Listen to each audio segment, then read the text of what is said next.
Hello everyone, welcome to a online solution. मैं हूं अशफाक। तो आज आपके सामने लाया हूं मैथ का इंपॉर्टेंट सब्जेक्टिव क्वेश्चन, जिसमें से 6 सवाल मिलेगा आपको। और 6 सवाल में देखना यह है कि कौन बंदा है जो 6 का 6 पूरा बनाता है। अगर आपसे बन जाता तो अच्छी बात है। ये पूरा मॉडल सेट का है, ठीक है। मॉडल सेट का क्वेश्चन है जो कि बहुत इंपॉर्टेंट है, ठीक है। तो यही सब सवाल आपके इम्तिहान में देखने को मिलेगा।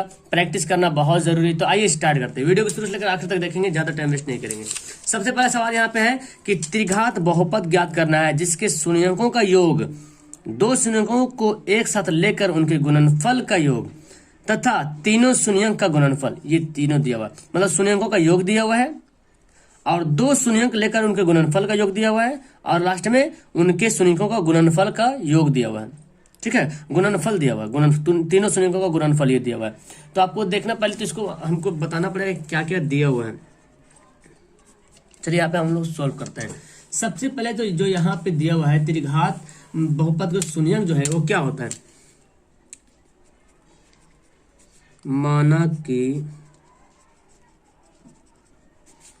त्रिघात बहुपद का शून्यक अल्फा बीटा गामा है, मान लिया, ठीक है। त्रिघात बहुपद का शून्यक मान लिया अल्फा बीटा गामा। तो यहां दिया क्या है, दिया है कि क्या दिया है, देखो बोल रहा शून्यकों का योग, मतलब समझ रहे ना, alpha plus beta plus gamma. ये कितना दिया है, ये दिया शुरू वाला, इसके एक अकॉर्डिंग के हिसाब से, ठीक है। कितना दिया शून्यकों का योग, 2 दिया है, तो 2 यहाँ पे लिख देंगे, ओके। फिर क्या दिया है, फिर दिया है उनके दो शून्यकों को एक साथ लेकर उनके गुणनफलों का योग। मतलब कि बोल रहा कि तथा अल्फा बीटा बीटा गामा और गामा अल्फा, देखो हो रहा ना, दो शून्यों का योग हो रहा, दो शून्यों को ले लेकर उसको गुणनफल कर रहे हैं और उसको फिर योग निकाल रहे हैं। ये दिया हुआ कितना, -7 दिया हुआ, ठीक है। फिर बोल रहा उनके गुणन शून्यों का गुणनफल यानी कि अल्फा बीटा गामा कितना दिया है, -14 ये दे दिया है। अब हमको निकालना है त्रिघात बहुपद। तो त्रिघात नहीं का बहुपद का आपको जानना पता होना चाहिए कि त्रिघात बहुपद वाला होता है क्या, उसका फॉर्मूला क्या होता है, ठीक है। इसलिए लिखेंगे, इसलिए त्रिघात बहुपद, त्रिघात बहुपद बराबर क्या होता है, हम लिखते हैं ये होता है, देखो x³ माइनस, ठीक है, alpha plus beta plus gamma x², okay, plus alpha beta beta gamma और गामा अल्फा, ये हो गया। यहाँ पे होगा x, okay, plus alpha beta gamma, ठीक है, अल्फा बीटा गामा, ये होगा। यही त्रिघात बहुपद का। तो ये अगर आपको बनाने आ गया तो सब बन जाएगा, है ना। यही तो मेन बनाना है, यही बनाने आना है आपको, त्रिघात बहुपद वाला, ये याद रखिएगा। अब इस पर हम पुट करते हैं वैल्यू, x³ ऐसे रहेगा, alpha plus beta plus gamma कितना आया, 2 आया, तो 2x² लिख दिया यहाँ पे, है ना। चलिए इसको घेर के लिख देते हैं, अगले लाइन में सुधार लेंगे। अल्फा बीटा बीटा गामा कितना दिया, -7 x दिया, प्लस अल्फा बीटा कितना दिया, -14।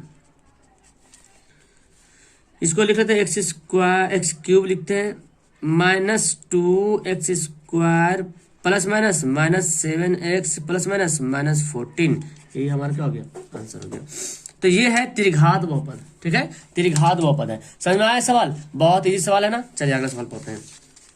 देखिए सवाल, एक बिंदु ए से जो एक वृत्त के केंद्र से इससे 5 सेंटीमीटर दूरी पर है, वृत्त से खींची गई है स्पर्श रेखा की लंबाई 4 सेंटीमीटर है, तो वृत्त की त्रिज्या निकालना है। ये भी सवाल बहुत इजी है, बस आपको सिर्फ फिगर बनाने के यहाँ पे होता है। अगर फिगर बन जाता है तो आप आराम से इसको सोल्यूशन कर सकते हैं। क्या बोलता है, एक बिंदु ए से जो एक वृत्त के केंद्र से 5 सेंटीमीटर दूरी पर है। तो पहले एक वृत्त बनाते हैं, बना गया।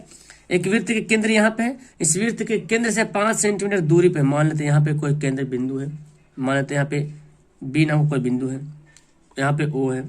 ये कितना दूरी है, वृत्त के केंद्र से 5 सेंटीमीटर दूरी पर एक बिंदु। एग्जाम में ना, जब एग्जाम होगा तो अगर इस तरह का सवाल आता तो फिगर ही बनाइएगा, ठीक है, तो बेहतर होगा। वृत्त से खींची गई स्पर्श रेखा की लंबाई 4 सेंटीमीटर। अब इस वृत्त से स्पर्श रेखा कैसे खींचेगा, इस केंद्र से ऐसे खींचेंगे, ये वाला, ये जो स्पर्श रेखा खींचेगा, स्पर्श रेखा के मान लिया यहाँ पे बिंदु ए मान लिया, तो ये जो है ये स्पर्श रेखा की लंबाई बोला 4 सेंटीमीटर। तो ये त्रिज्या जो बन रहा है ना, एओ त्रिज्या जो बन रहा है, इस त्रिज्या को निकालने बोला, तो त्रिज्या वृत्त की त्रिज्या, तो वृत्त की त्रिज्या क्या है, एओ है, अच्छा, आपको पता होना चाहिए कि वृत्त त्रिज्या हमेशा क्या होती है, वृत्त त्रिज्या स्पर्श रेखा पर लंब होती है। क्या होती है? स्पर्श रेखा पर लंब होती है। पाइथागोरस प्रमेय के हिसाब से फिर आ जाएगा, है ना। यहाँ लिखते हैं, यहाँ पे क्या हो गया, BO बराबर 5 सेंटीमीटर और AB बराबर 4 सेंटीमीटर, ठीक है। और R बराबर कितना हो गया, AO, ये त्रिज्या है। चूंकि हम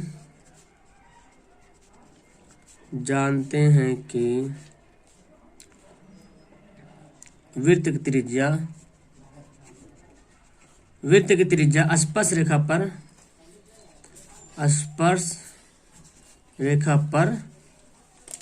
लंब होती है, ठीक है। ये जानते हैं स्पर्श रेखा पर क्या होती है, लंब होती है। तो यहाँ पे कितना डिग्री बन गया, 90 डिग्री यहाँ पे बन गया, क्योंकि वृत्त की त्रिज्या स्पर्श रेखा पे लंब होती है। जब ये 90 डिग्री बन गया तो 90 डिग्री के सामने वाला जो भुजा होता है वो क्या कहलाता है, कर्ण कहलाता है। और तो जब ये कर्ण हो गया तो ये लंब आधार जो भी वैल्यू पुट कर लो, मान लो। इसलिए पाइथागोरस प्रमेय से क्या हो जाएगा, हमको AO निकालना है तो हमको निकालेंगे AO बराबर क्या लिखेंगे, OB कर्ण, जैसे हमको लंब निकालना, मान लें कि लंब है, ये आधार है, तो कर्ण के स्क्वायर माइनस ये जो लंब या आधार जो मानो, है ना, यानी कि OB का स्क्वायर माइनस AB का स्क्वायर। तो OB का स्क्वायर माइनस AB का स्क्वायर का ओवर रूट करना पड़ेगा, ठीक है। ये जानते हैं ना पाइथागोरस प्रमेय से। OB कितना है, 5 है, तो 5 का स्क्वायर माइनस 4 का स्क्वायर, तो 5 5 25, 4 चौक 16, कितना आ जाएगा घटने के बाद 9 आ जाएगा, और 9 का वर्गमूल कितना होगा, 3, तो यही 3 सेंटीमीटर। इसलिए वृत्त की त्रिज्या बराबर 3 सेंटीमीटर हो गया आंसर। बस ऐसा ही आपको बनाना है, ठीक है। समझ में आ गया। चलो सवाल ये देखते हैं। ये सवाल देखें कि ABCD एक समलंब चतुर्भुज है जिसमें AB समांतर DC है और इसके विकर्ण एक दूसरे को O पर प्रतिच्छेद करते हैं। तो सिद्ध करना है कि AO बाई BO बराबर CO बाई DO। चलिए इसको सॉल्यूशन करते हैं। सबसे पहले तो आप समलंब चतुर्भुज बनाइए। आप समलंब चतुर्भुज बनाते हैं।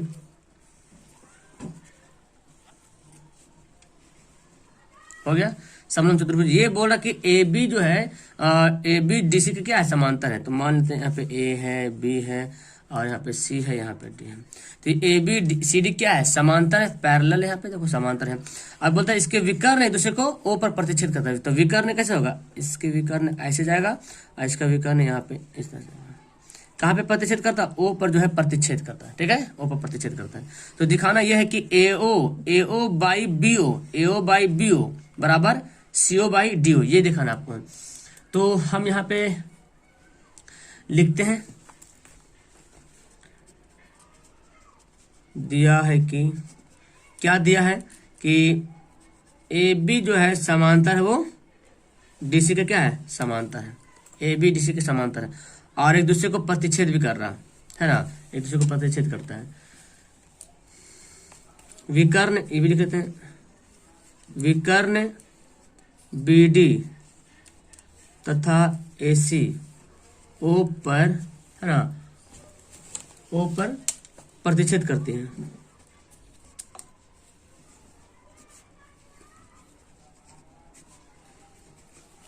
तो सिद्ध क्या करना हमको,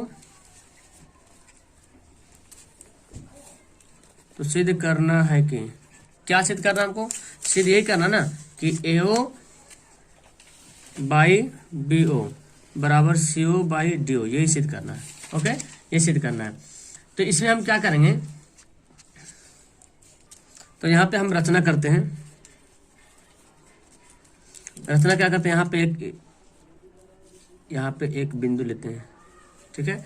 अब हम यहाँ पे लिखना पड़ेगा, यहाँ पे लिखना ये है कि O से OE जो है AB समांतर OE समांतर DC खींचा। आप ऐसे लिख सकते हैं,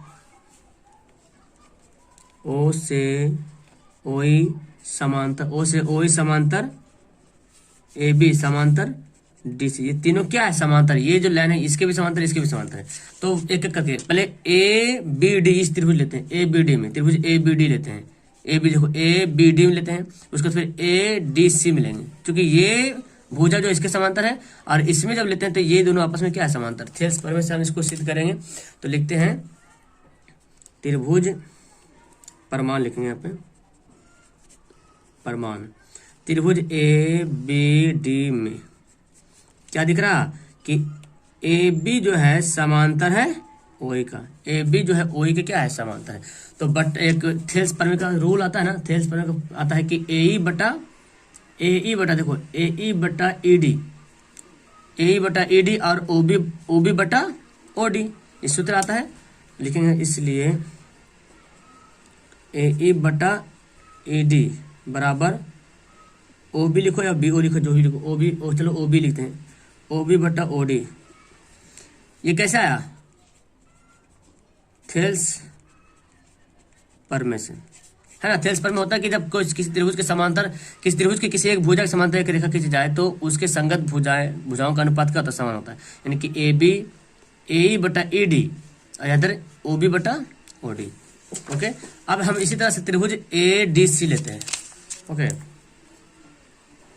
त्रिभुज ए डी सी में यहाँ पे क्या देख रहे हैं, इसमें क्या देख रहे हैं कि डीसी जो है समांतर है, ये डीसी जो है, या देखें ये जो डीसी है वो ये ओई के क्या है, समांतर। तो यहाँ पे वही काम करेंगे कि ए ई बटा ई डी और ए ओ बटा ओ सी, यहाँ पे लिखेंगे, इसलिए ए, इसको समीकरण फर्स्ट करते हैं, ए ई बटा ई डी और ए ओ बटा ओ सी, समीकरण सेकंड।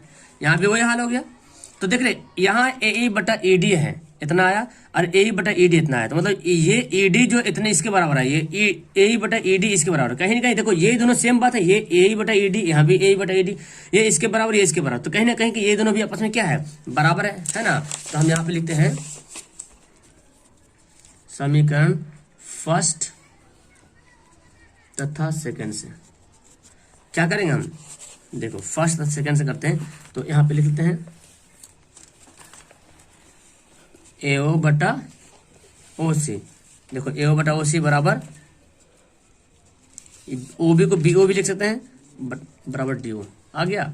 ठीक है, इसको और अरेंज कर लेते अच्छे से कि जैसे सवाल क्या बोलता है, ए ओ बटा ओ बी बोलता है, देखो ए ओ बटा ओ बी बोलता है। तो हम इस तरह कर सकते हैं ना, इसको देखो सवाल क्या बोलता है, ए ओ बटा ओ बी निकालने बोल रहा है, तो क्रॉस गुना कर लेंगे, इसको इधर भेजेंगे, इसको इधर भेजेंगे, यानी कि ए ओ बटा बी ओ कर लेते हैं यहाँ पे, कोई दिक्कत। और यहाँ पे क्या है, सी ओ है ना, ये उधर भेजते, इसको इधर लाते, इसको उधर भेजते, कर सकते हैं ऐसे, सी ओ बटा डी ओ, यही तो हमको प्रूव करना था, है ना। प्रूव हो गया इजी से। यहाँ पे कुछ समझ में आया सवाल, तो इसमें कुछ करना नहीं था, बस समलम चतुर्भुज बना करके एक यहाँ पे एक रेखा लेना था, और ये जो प्रतिच्छेद किया तो ये एक थेल्स प्रमेय से, एक ए बी डी से और ए डी सी से थेल्स प्रमेय से इसको क्या करना, सिद्ध करना था।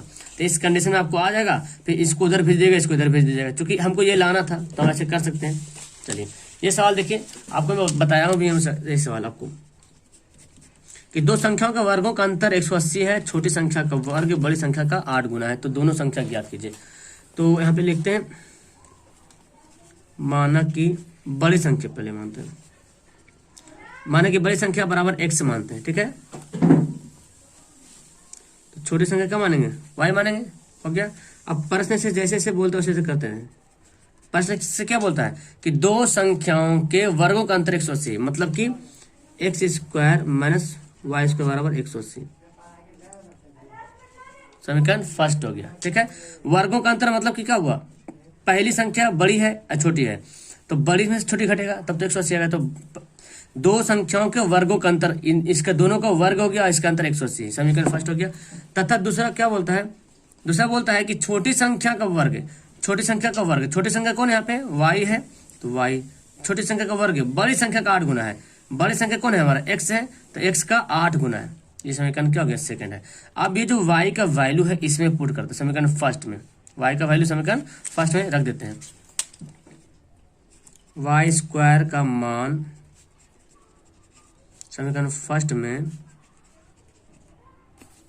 रखने पर, तो समीकरण फर्स्ट में रखते हैं यहाँ पे एक्स स्क्वायर माइनस y का वैल्यू कितना है, देखिए 8x बराबर 180।